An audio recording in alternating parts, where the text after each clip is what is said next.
ஜூலை 15 என்ன நாள் என்றால் அவர் படித்தது குறைந்த வகுப்பு தான், 8ஆம் வகுப்புக்குள்ளே தான், நல்லா சொன்னால் 6ஆம் வகுப்பு தான். ஆனால் அவர் பெயரில் எத்தனை பள்ளிக்கூடங்கள், எத்தனை பேருந்து நிலையங்கள், எத்தனை பல்கலைக்கழகங்கள், அதான் உண்மை. அவர் சிறுபையனாக இருந்தபோது கோயில் யானைக்கு மதம் பிடித்து ஊரே ஓடுது, பாகனும் சேர்ந்து ஓடுறான். யார்? யானையை பாதுகாக்க வேண்டியவன், அவனும் ஓடுறான்.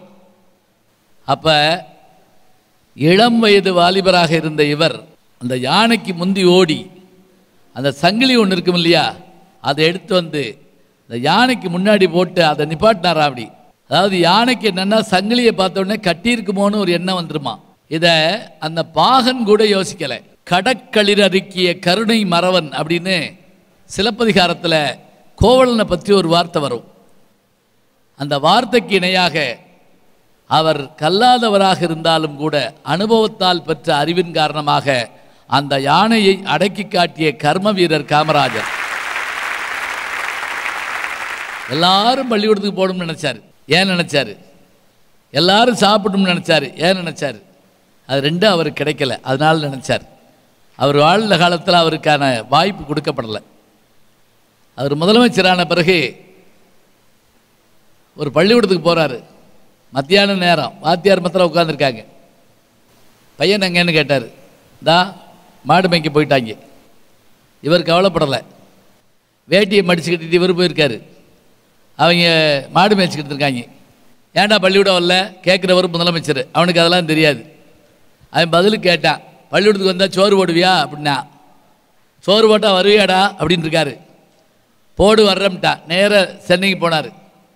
சென்னையில் ஐஏஎஸ் ஆஃபீஸர்ஸை பூரா கூட்டினார். எல்லா பிள்ளைகளுக்கும் மத்தியான சோறு போடணும், ஒருவேளை சாப்பாடு. என்ன செலவாகும் அப்படின்னார். என்ன ஆகும்னு கேட்டிருக்கார். எல்லா பிள்ளைகளுக்கும் மத்தியான சோறு போடணும், என்ன ஆகும்? ஒரு அதிகாரி எந்திரிச்சு கஜானா காலியாகும் அப்படின்னு இருக்காப்புல. இதையா உன்கிட்ட கேட்டேன், உட்காரு, எவ்வளோ செலவாகும்? அப்போ இருந்த நேற்று சுந்தரவடிவேலு போன்றவர்களுடைய பெரும்பங்கு அதுக்கு காரணம். கணக்கு போட்டு ஒரு ரூபா ஆகும்.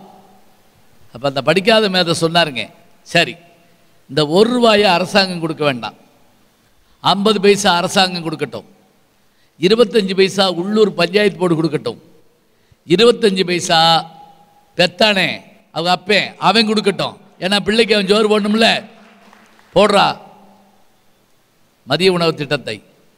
அந்த 25 பைசா உள்ளூர் பஞ்சாயத்து போர்டு எதுக்குன்னு கேட்டாங்க. அவர் சொன்னார், 25 பைசாவை உள்ளூர் பஞ்சாயத்து போர்டிலேருந்து வாங்கினா தான் பஞ்சாயத்து போர்டு மெம்பர் வந்து ஒழுங்காக வேலை நடக்குதான்னு பார்ப்பான், இல்லாட்டி பார்க்க மாட்டான். எங்கள் ஊரில் கோயில் கும்பாபிஷேகம் நடந்துச்சு. இந்த சீட்டு விற்க சொல்லி என்கிட்ட கொடுத்துருந்தாங்க.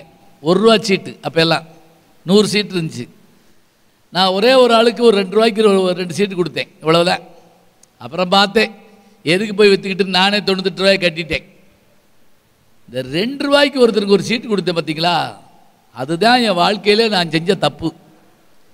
என்னைய பார்க்குறப்பெல்லாம் அவன் கேட்க ஆரம்பிச்சான், அப்புறம் அந்த பணத்தை என்ன பண்ணீங்க அப்படிமா. ஏன்னா அதை வச்சு நான் பாம்பன் பாலம் அகட்டுவேன். அவனுக்கு ₹2 திருப்பி கொடுத்துட்டேன். எப்பா நீ ஆளை விடு, எவ்வளோ வசூல் பண்ணாங்களோன்னு எல்லாரும் நினைப்பான்ல. அவன் கேட்கணும்.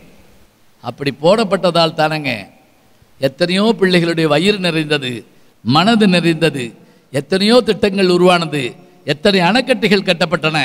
இத்தனை விஷயமும் அந்த படிக்காத மனிதர் செய்து காட்டிய சாதனை என்று சொன்னால், அவருடைய பிறந்த நாளுக்கு நாம் எழுந்து நின்று அவருக்கு ஒரு கைதட்டலை எல்லோரும் கொடுத்தால் மிகச் சிறப்பாக இருக்கும்.